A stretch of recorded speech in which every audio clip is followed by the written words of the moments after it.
સમાચારમાં આગળ વાત કરીએ તો એક એવો અંડરપાસ સામે આવ્યો છે। અંડરપાસ હવે એન્જિનિયરોના પાપે ઉદ્ઘાટનની રાહ જોતો હોય તેવું લાગી રહ્યું છે। એન્જિનિયરોના પાપે આ અંડરપાસ રાહ જોઈ રહ્યો છે। ત્યારે રાજકોટના યાજ્ઞિક રોડ પર નિર્માણ પામેલો અંડરપાસ છે, જેના દ્રશ્યો સામે આવ્યા છે, પરંતુ તજજ્ઞ એન્જિનિયરો પાણી નિકાલની વ્યવસ્થા કરતા જ ભૂલી ગયા છે।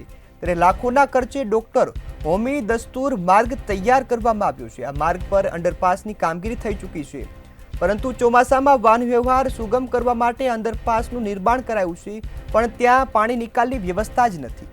ત્યારે મનપાના એન્જિનિયરોના પાપે હવે નાગરિકોને હેરાનગતિ પડી રહી છે।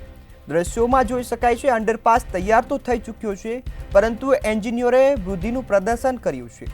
એન્જિનિયરોએ બુદ્ધિનું પ્રદર્શન કરી આ અંડરપાસમાં પાણી નિકાલની જે વ્યવસ્થા છે તે કરવાનું જ ભૂલી ગયા છે, જેના કારણે હવે આ જે અંડરપાસ છે તે ઉદ્ઘાટનની રાહ જોઈ રહ્યો છે।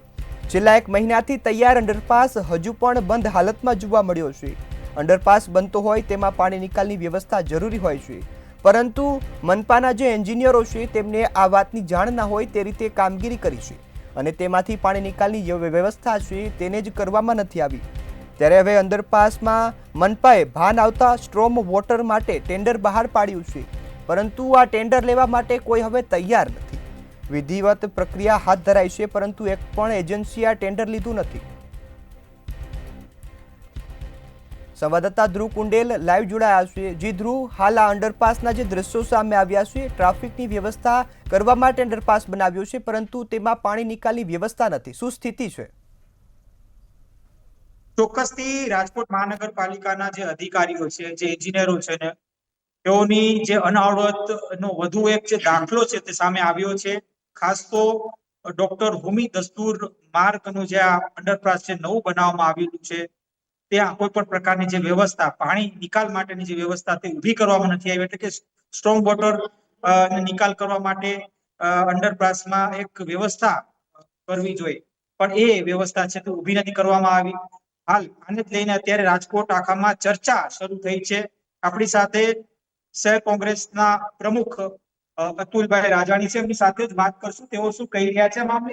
અતુલભાઈ, શું કહેશો? ફરી એક વખત આ ચર્ચા ચાલી રહી છે કે રાજકોટ મહાનગરપાલિકાના જે અધિકારીઓ છે તેઓ અણઆવડતના કારણે રૂપિયા અત્યારે ડૂબી રહ્યા છે લોકોના। રાજકોટ મહાનગરપાલિકાનું તંત્ર નિર્ભર છે। રાજકોટની અંદર કોઈ સ્ટ્રોંગ પાણીની નિકાલની કોઈ વ્યવસ્થા નથી।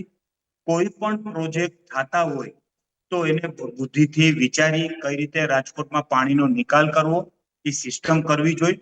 પણ આ જે દસ્તુરમાં જે બ્રિજ પાસ છે એની પાસે બુદ્ધિનું રાજકોટ મહાનગરપાલિકાના અધિકારીએ બુદ્ધિનું પ્રદર્શન કર્યું છે।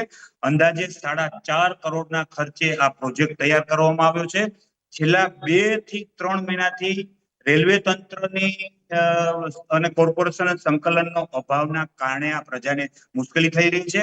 આપ પણ જોઈ શકો છો રાજકોટમાં ટ્રાફિકની સમસ્યા જટિલિત બની છે, અને જ્યારે યાજ્ઞિક રોડ ઉપર જ્યારે જે નાલાનું કામ ચાલતું હોય તો આ જે ટ્રાફિક સમસ્યા છે ત્યાંથી ડાયવર્ટ કરવા માટે આ નાલું બનાવવામાં આવ્યું છે, પણ આ બુદ્ધિનું પ્રદર્શન કર્યું છે।